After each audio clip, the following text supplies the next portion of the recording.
할렐루야. 1월 22일 말씀 묵상을 함께 나누겠습니다. 말씀은 요한복음 3장 16절로 21절 말씀입니다. 제가 말씀을 봉독하겠습니다. 하나님이 세상을 이처럼 사랑하사 독생자를 주셨으니 이는 그를 믿는 자마다 멸망하지 않고 영생을 얻게 하려 하심이라. 하나님이 그 아들을 세상에 보내신 것은 세상을 심판하려 하심이 아니요 그로 말미암아 세상이 구원을 받게 하려 하심이라.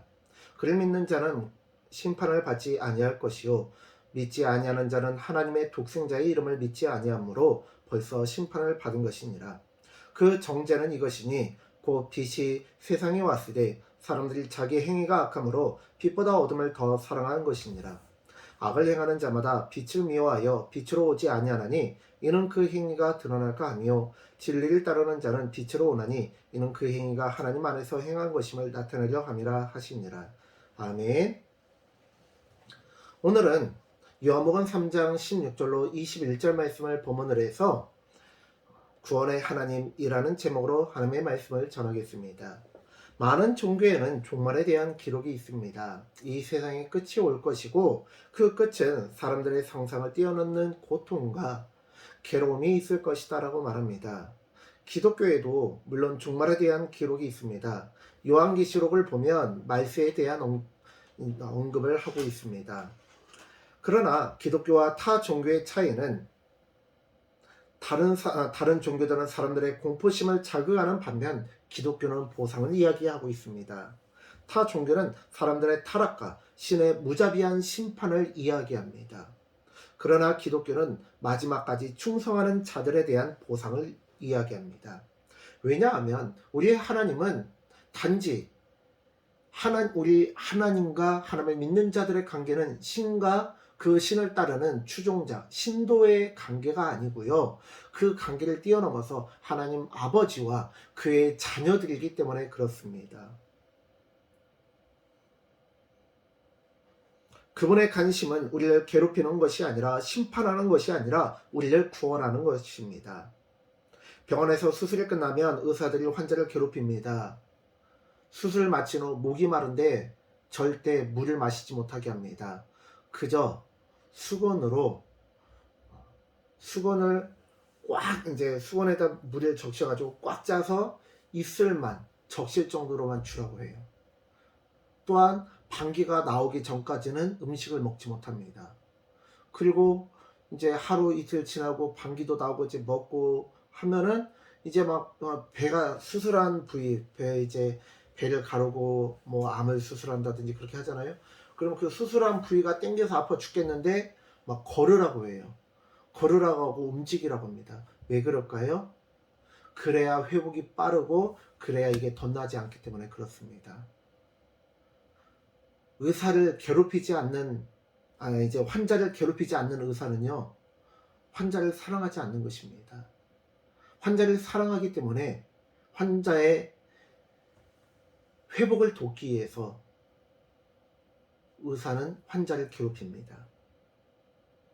자칫 잘못하면 힘들게 수술해서 살린 그 환자를 다시 이독한 지경으로 몰아갈 수 있기 때문에 그렇습니다.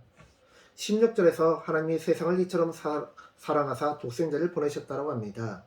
우리의 공로나 재물이나 노력이 아닌 오직 하나님께서 보내신 그 독생자를 믿기만 하면 구원을 받는다라고 말씀하십니다.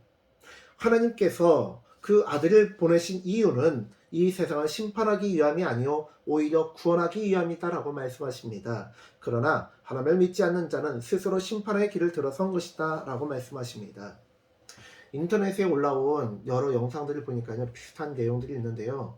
어떤 때는 물고기인가? 네, 어떤 때는 거북이, 어떤 때는 원숭이, 어떤 때는 이 새가 있는데요.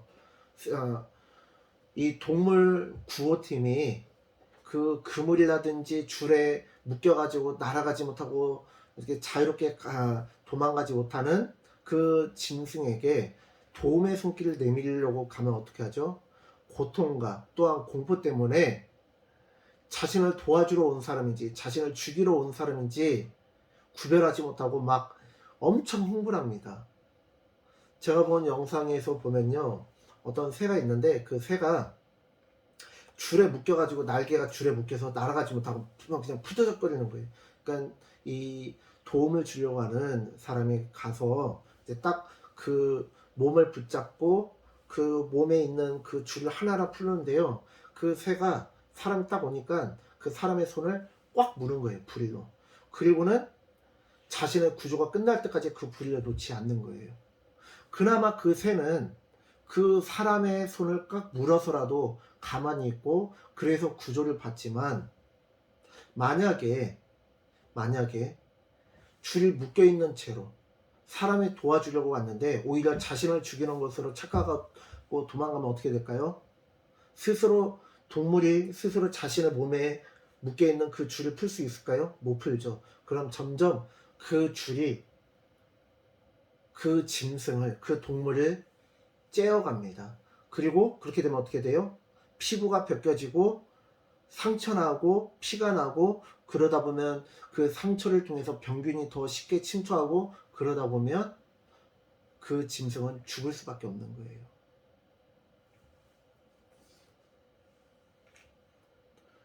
하나님은 이렇게 죄의 사슬을 묶여서 죽어가는 인간을 긍휼히 여기시고 예수님을 긴급 구조대로 파견하셨습니다. 예수님을 믿는 자는 구원을 얻고 영생을 얻는다라고 말씀하십니다. 그런데요, 예수님을 믿지 않고 빛이신 예수님을 피해서 어둠으로 피해가는 자는 하나님께서 심판을 내리기 이전에 이미 자신이 스스로 지옥의 구렁텅이로 빠져들어간다는 거예요. 이것을 하나님의 독생자의 이름을 믿지 않음으로 인해 심판받았다라고 말씀하십니다. 예수의 이름을 믿음으로 영생을 얻은 기쁨을 마음껏 누리시기 바랍니다. 그리고 빛을 따르는 자들, 빛을 사랑하는 자들, 하나님의 자녀가 되는 기쁨과 영생을 얻는 행복을 마음껏 누리는 우리 하늘동산교회가 되어지기를 간절히 축원합니다. 기도하겠습니다. 주님, 우리가 오늘 주님의 말씀을 살펴봅니다.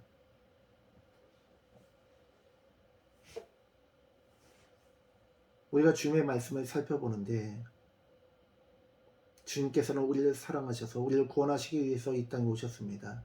그러나 사람들은 오히려 도움을 주려 오는 사람을 두려워하며 도망치는 짐승들처럼 동물들처럼 예수의 이름을 피하고 빛을 피해서 어둠으로 도망을 갑니다. 그러나 우리는 예수님께서 우리의 빛이요 구원이요 영생임을 알고 또한 그것을 지금도 마음껏 누리고 있습니다. 우리를 구원하신 은혜에 먼저 감사드리며 우리만 구원받을 뿐 아니라 하나님의 구원의 역사가 우리 하늘동산교회를 통해서 부족한 최은준 목사를 통해서 우리 모든 성도님들을 통해서 그 역사가 계속적으로 이루어질 수 있도록 은혜 베풀어 주시옵소서. 감사드리며 예수님의 이름으로 기도드립니다. 아멘.